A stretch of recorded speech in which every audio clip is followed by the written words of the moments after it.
यीशु सहाय, praise the lord. आपने जानवरों को कभी अपने काबू में करने का कोशिश किए होंगे।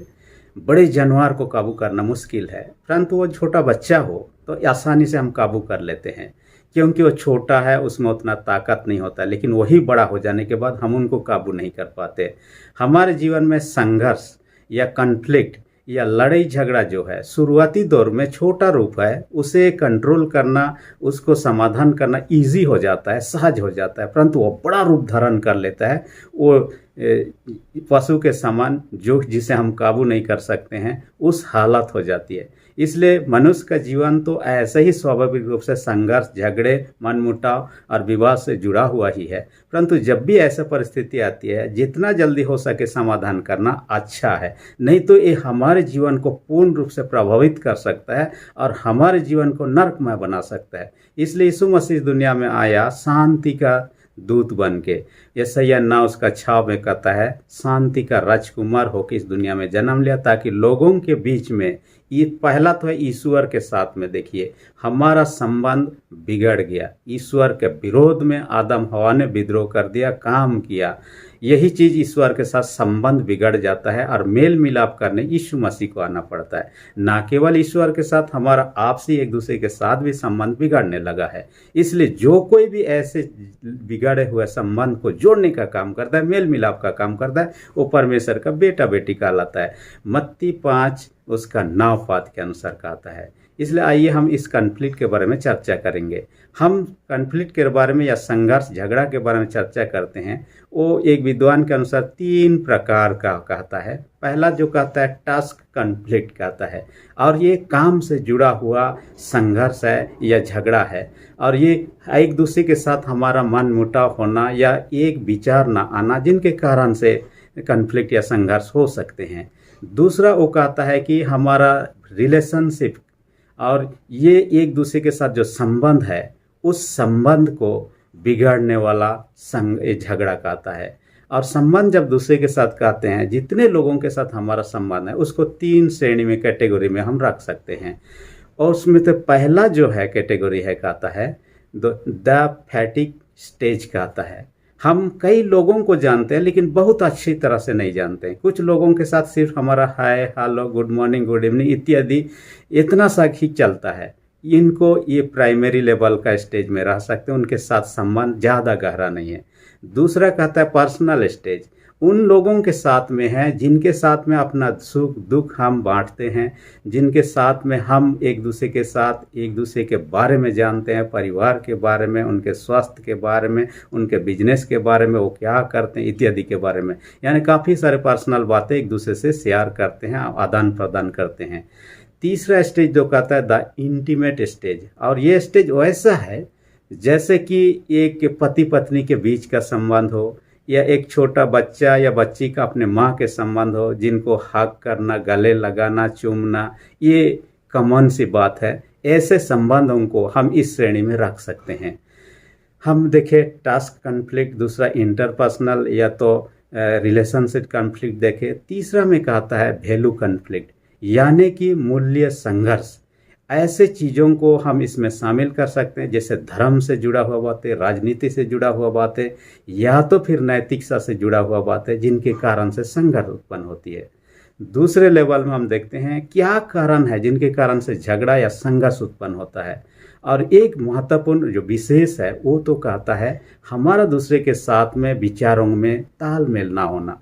हमारा सोच विचार, हमारे काम, हमारे निर्णय, हमारे शैलियाँ, हमारी भूमिका, हमारे धारणा दूसरों के साथ जब मैच नहीं खाने लगता है, वहाँ संघर्ष या झगड़ा उत्पन्न होना स्वाभाविक हो जाता है। तीसरी प्रकार, जब भी झगड़ा उत्पन्न होता है, उसका कुछ ना कुछ प्रभाव दिखाई देता है। ये फैक्ट्स के बारे में कहता है। और प्रभाव में सबसे पहली बात कहता है शारीरिक प्रभाव, फिजिकल इफेक्ट करता है। हम किसी के साथ यदि झगड़ने लगते हैं, लड़ाई झगड़ा करते हैं, चाहे वो बोलचाल के द्वारा या ठेला ठेली या मारपीट के माध्यम से, इसके कई प्रभाव हमारे फिजिकल या शारीरिक जीवन में पड़ता है। सबसे पहली बात है, ये हमारे मांसपेशियों में खिंचाव पैदा करता है, इस लड़ाई झगड़ा के कारण। इसलिए शरीर में कई प्रकार के परिवर्तन दिखाई देता है। सिर दर्द हो सकता है, या तो फिर थकान महसूस कर सकते हैं। यदि लड़ाई झगड़ा हुआ तो और ही ज़्यादा। एक व्यक्ति के बारे में मैं कभी बताया, अरुणिमा सिन्हा के बारे में, जिन्होंने एक पैर सही रहते हुए एवरेस्ट में चढ़ने वाली पहली लेडी थी और वो भारत की है। और वो एक दिन ट्रेन में यात्रा करने के दरमियान में कुछ गुंडे लोग उनके साथ में झगड़ने लगते हैं और झगड़ा का रूप इतना बढ़ जाता है कि उन्होंने उसे पकड़कर ट्रेन से नीचे फेंक दिया, जो कि दूसरे रेल लाइन में एक दूसरा ट्रेन आ रहा था, उसके नीचे आ जाने के कारण से उनका एक पैर उनको गंवाना पड़ा। परंतु उन्होंने हार नहीं मानी और एक समय आया, एक पैर ठीक रहते और दूसरा पैर गंवाने के बावजूद भी वो एवरेस्ट जैसे चोटी तक चढ़ने में सक्षम रहे। परंतु मेरा यहाँ कहने का मतलब, झगड़ों का नतीजा कुछ भी हो सकता है शारीरिक रूप से। दूसरा कहता है साइकोलॉजिकल इफेक्ट्स कहता है। ये तो क्या कहता है, हमारे मनोविज्ञान या मानसिक रूप से कई प्रकार के प्रभाव हमारे ऊपर में डालता है। हम गुस्सा हो सकते हैं झगड़ा के कारण से, उदास हो सकते हैं, चिंतित हो सकते हैं, डर सकते हैं या अपराध बोध कर सकते हैं। ये कई प्रकार की बातें हैं हमारे जब किसी के साथ झगड़ा होते हैं। देखिए, एक व्यक्ति के बारे में कुछ ही दिन पहले चर्चा मैं कर रहा था, हिटलर के बारे में, जर्मनी का जो शासक था। देखिए, वो कम से कम अपने जीवन काल में 60 लाख लोगों को मारा, कहा जाता है इतना। लेकिन जब दूसरे विश्व युद्ध हुआ, सेकेंड वर्ल्ड वॉर हुआ और उनके देश हारने लगे तो डरने लगा और वो क्या किया, बंकर में छुप गया। नीचे जमीन के अंदर में जो बंकर था उसमें छुप गया। छुपने के बाद देखने लगा कि अब बचना संभव नहीं है और इतना डर गया कि वो अपने आप को गोली मारकर अपना जीवन को भी ख़त्म कर दिया, अपने पत्नी को भी सुसाइड करवा लिया और उनको कहा कि मेरा लाश को भी ऐसे मत छोड़िए, इसे जला के रख कर दीजिए ताकि उनके हाथ ना लगे, दुश्मनों के जिनसे हम लड़ाई कर रहे हैं उनके हाथ में ना लगे। देखिए, लड़ रहा था जीवन भर, दूसरों को मार रहा था, लेकिन अपना मरने की बारी आई, कैसे डरने लगा, कैसे चिंतित होने लगा और उन्होंने वो कदम उठाया। तीसरी विशेष बात जो कहता है प्रभाव में, वो कहता है सोशल इफेक्ट करता है। ये सामाजिक जो प्रभाव जो कहता है, हम किसी से झगड़ते हैं तो हमारा संबंध खराब हो जाता है।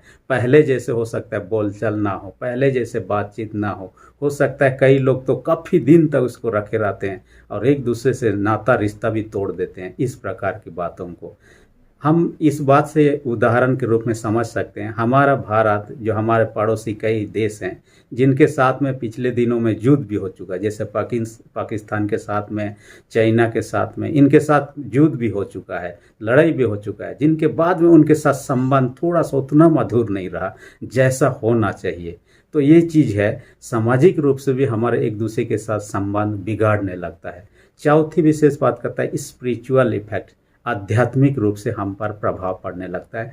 कई लोग तो हो सकता है गिरजा विनती ईश्वर से अपना नाता रिश्ता भी तोड़ देते हैं। ऐसे एक व्यक्ति के बारे में कभी मैंने चर्चा किया, जॉन रेमिरेज, जो कि शैतान का बड़ा उपासक था, उनका महायाजक हुआ करता था और एक समय शैतान का पावर से इतना शक्तिशाली था, किसी को भी मारना उसके लिए आसान था, जादू टोना करके शैतानिक शक्ति के माध्यम से। और उस समय अपने पावर को बहुत ही ज़्यादा समझता था। रोड सब में कई बार उतार के वो क्या करता, हे ईश्वर आप यदि हैं तो मेरे पास आइए, दो हाथ मेरे साथ कर लीजिए, लड़ाई कर लीजिए, मैं तुझे थप्पड़ मारूंगा। कई बातों को कहा था। जब तक प्रभु को ग्रहण नहीं किया तब तक, जैसे प्रभु को ग्रहण किया उनका जीवन बदल गया।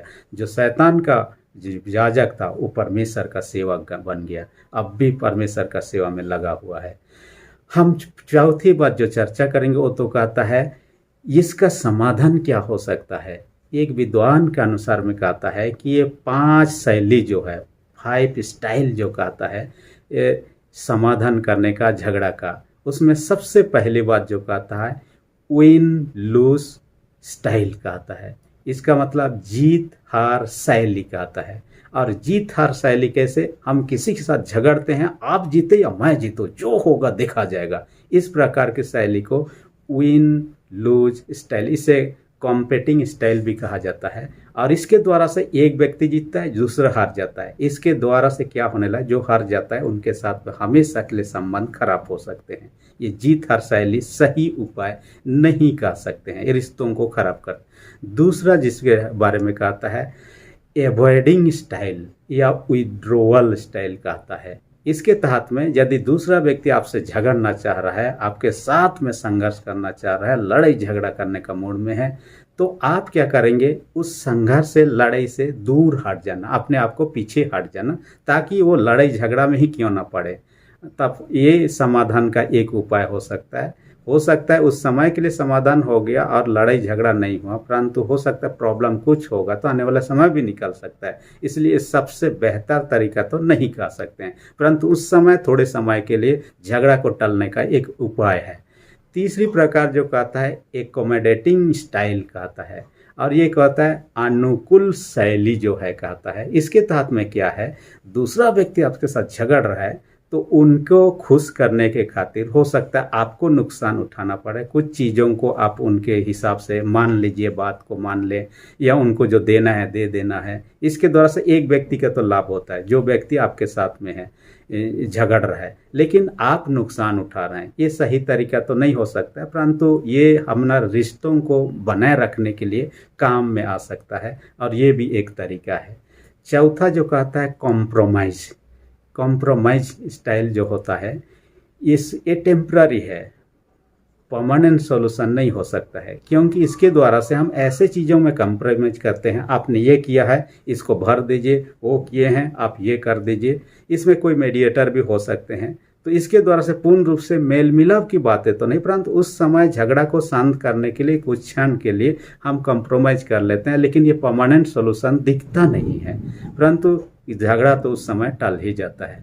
पांचवा स्टाइल जो कहता है वो कहता है विन विन स्टाइल या कोलाबोरेटिंग स्टाइल कहता है, और इसे हम कहते हैं जीत जीत शैली। यानी कि इस प्रकार से हम जिसके साथ झगड़ रहे हैं बातचीत में आगे बढ़ें कि वो भी विषय को समझ सकें जिस बातों को लेकर झगड़ रहे हैं, और खुद हम समझ सकें, और समझकर दोनों मिलकर एक उत्तम सॉल्यूशन या समाधान का रास्ता निकाल सके। इसके द्वारा से किसी को हानि नहीं होगा, किसी को नुकसान हो, दोनों का ही भलाई होगा, दोनों का ही जीत होगा, कोई हारेगा नहीं। और इस स्टाइल को सबसे बेहतर माना जा सकता है इस लेखक के अनुसार में, और इसको अपनाया जा सकता है। परंतु हम दुनिया में जितने भी स्टाइल देखें, जितने भी शैलियों का प्रयोग करें, लेकिन सच्चा जो मेल मिलाप कराने वाला तो यीशु मसीह है। इसलिए कुछ इसके अलावा, इन स्टाइलों के अलावा कुछ बाइबल से कुछ बातों को हम देखने का प्रयत्न करेंगे। मेल मिलाप के लिए एक महत्वपूर्ण चीज़ है प्रेम। प्रेम लोगों को जोड़ता है, प्रेम कभी भी तोड़ने का काम नहीं करता है। जिनके जीवन में प्रेम नहीं है, परिवार में प्रेम नहीं है, परिवार विभाजित हो जाता है। जिस मंडली में प्रेम नहीं है, मंडली विभाजित होने लगता है। इसलिए प्रेम को अपने जीवन में स्थान दे, और जब भी किसी के साथ बात कर रहे हैं प्रेम के साथ कोमलता से बात करें। ऐसे में झगड़ा होना आम बात नहीं होगा, ये सीधा सीधा सही रूप से हम बात कर सकते हैं। इसलिए याकूब एक अध्याय आप 19 पद में देखिए, हम बात करते हैं तो कोमलता से एक दूसरे से बात करें, ताकि हमारे बातों के तो किसी को ठोकर ठेस भी ना पहुँचे। इसलिए हम अपने बातों पर भी कंट्रोल करना चाहिए, जीभ पर भी कंट्रोल रखना चाहिए, बाइबल जैसे कहता है। और अपने गुस्सा पर भी, कई बार सहमति ना हो लेकिन गुस्सा पर भी कंट्रोल रखें, ये भयानक परिणाम निकाल लेता है। इसलिए प्रेम को देखें, कोमलता से बात करें, और गुस्सा ना करते हुए हम मेल मिलाप के साथ बातें करना। दूसरी विशेष बात जो कहता है दोष दूसरों पर ना लगाएं। कई बार गलती कुछ हो जाता, हम दूसरों पर, आदम हवा जैसे आपने क्यों किया तो दूसरे पर दोष लगाने लगे, वैसे ना लगाएं। यदि हमसे गलती है तो माफ़ी मांग लेना ही अच्छा है, यदि नहीं हुआ है तो समझने का प्रयत्न करना चाहिए क्यों ऐसा हो रहा है। तुरंत किसी को दोष देने के बजाय हकीकत क्या है जानने जरूरी है। इसलिए मत्ती 7 अध्याय 1-2 पद में कहता है दोष ना मत लगा तो तुम पर भी दोष नहीं लगाए। हम दूसरों पर दोष लगाएंगे तो हम पर भी एक दिन लगाया ही जाएगा। तीसरा बात कहता है जब भी समस्या झगड़ा उत्पन्न होता है, समस्या किस वजह से हुआ है, क्यों हुआ है, कैसे हुआ है, उनको समझना जरूरी है, तब उसका समाधान का उपाय निकाला जा सकता है। हम यदि समझेंगे नहीं और उसमें कूद पड़ेंगे तो समस्या का समाधान नहीं होगा, उल्टा बढ़ने भी लग सकता है। इसलिए हम समस्या को जानें और उसका क्या उपाय हो सकता है, कौन कौन सा तरीका उपाय हो सकता है, उनकी खोज करें और समस्याओं से निकाल लें, या तो उस झगड़ा को निपटने का उपाय की ओर आगे बढ़ें। हम क्या कहते हैं, जब भी झगड़ा होने लगता है हम दूसरों को सुनना नहीं चाहते, हम सुनाना चाहते हैं, लेकिन सुनना भी चाहिए। दूसरे क्या कहना चाहता है, क्यों कहना चाहता है, वो बोलने का पीछे क्या रीजन है, पहले समझे, और उसके बाद अपने बातों को जब भी हम बोलते हैं सही रूप से बोलें, ताकि दूसरे व्यक्ति बोलने, हमारे बातों को सुनने के बाद कन्फ्यूजन ना हो और मनमुटाव ना बढ़े, परंतु समाधान की ओर जाए। आगे कहता है, हम दूसरों को जिनके साथ में बातचीत करें, असहमति हो सकता है लेकिन उनको रेस्पेक्ट करना चाहिए, सम्मान करना चाहिए, उनके बातों पर, उनकी चीज़ों पर, उनके व्यवहार पर। सबों का एक जैसे बात नहीं होता, सबों का एक जैसे व्यवहार नहीं होता, इसलिए दूसरों पर रेस्पेक्ट करना, आदर करना जरूरी होता है। आगे एक विशेष बात जो कहा, माफ़ी मांगना। हो सकता है हमने कई बार खुद गलती नहीं की, दूसरे ने गलती किया, फिर भी इसलिए कि हमें रिश्तों को बचाना है, हमें माफ़ी मांग लेना बेहतर है। इसके द्वारा से उनके साथ में जो संबंध है वो खराब नहीं हो। इसलिए एक विद्वान ने कहा, ये हमेशा ज़रूरी नहीं कि जो माफ़ी मांगता है वो हमेशा वो गलत में है, परंतु वो व्यक्ति ये लिए इसके लिए भी माफ़ी मांग सकता है कि दूसरे के साथ में उनका संबंध ना खराब हो जाए, ना बिगड़ जाए। इसलिए हमें यदि ऐसा परिस्थिति हो तो ये भी कर सकते हैं। और सच्चा शांतिदाता, सच्चा मेल मिलाप करने वाला तो यीशु मसीह, उसने इस दुनिया में आकर उस काम को पूरा किया, मेल मिलाप का काम को, और आपको मुझे सौंप चुका है। और इस कारण से आपको मुझे क्या करना है, यीशु में विश्वास करना है, तब जाके सच्चा मेल मिलाप संभव है। मैंने कभी एक व्यक्ति के बारे में आप लोगों को बता रहा था, आनंद आचार्य के बारे में, जो मुन्ना के नाम से, जिसका अंडरवर्ल्ड के साथ में कनेक्शन, और जब भी वो था उस समय वो 40 पास्टर लोगों को मारने के लिए सुपारी ले रखा था। उनका जीवन बर्बाद वाला जीवन था, लेकिन उसका बेटी मरने पर थे, डॉक्टर ने जवाब दे दिया हम बचा नहीं पाएंगे, तब उनको प्रभु यीशु के पास आना पड़ा और प्रभु ने उनका बेटी को चंगाई दिया, और वह चंगाई प्राप्त करने के बाद में उन्होंने अपने जीवन को भी प्रभु में समर्पित कर दिया। देखिए, जो व्यक्ति शराब पीता था, चरस गांजा डेली पीता था, उन्होंने गवाही दिया कि 12 साल से मैंने इन चीज़ों को छुआ ही नहीं। उन्होंने बात बात में लोगों को गाली देता था, 12 साल से उनके मुंह से गाली ही नहीं निकला। जिन्होंने लड़ाई झगड़ा और दूसरों की हत्या करना उनका एक काम का हिस्सा ही था, उस व्यक्ति दूसरों के साथ लड़ाई करना 12 साल के तक आप हो चुका है, छोड़ चुका है। देखिए, उसके जीवन में परिवर्तन आना और लोगों के साथ में इतना मेल प्रेम के साथ बातें करना और रहना, ये प्रभु के द्वारा ही संभव हो पाया। यदि हम अपने जीवन में प्रभु को ग्रहण नहीं किया, आज अवसर है उसे ग्रहण करें, ताकि हमारा संबंध न केवल प्रभु के साथ, लोगों के साथ प्रेम में संबंध बना रहे। और हमारा संबंध यदि अच्छा है, हमारा जीवन बेहतर है। हमारा संबंध यदि गड़बड़ होता है, हमारे जीवन पर प्रभाव डालने लगता है, और ये हमारे जीवन पर प्रभाव डालने लगता है, हम खुशहाल जीवन नहीं व्यतीत कर सकते हैं। इसलिए प्रभु पर अपने विश्वास को सौंपिए, अपने समस्याओं को सौंपिए, सच्चा समाधान वहीं पर है। परमेश्वर वचन का अधिक से आशीष है। आमीन। अब तक आपने मेरा चैनल को सब्सक्राइब नहीं किया है तो इसी घड़ी रेड बटन जो नीचे है उसे प्रेस करके सब्सक्राइब कर दीजिए, और जो बेल आइकन निकलेगा उसे भी प्रेस करके ऑल पर सेट कर दीजिए, ताकि आने वाले वीडियोस का नोटिफिकेशन आपको समय पर मिल सके। धन्यवाद।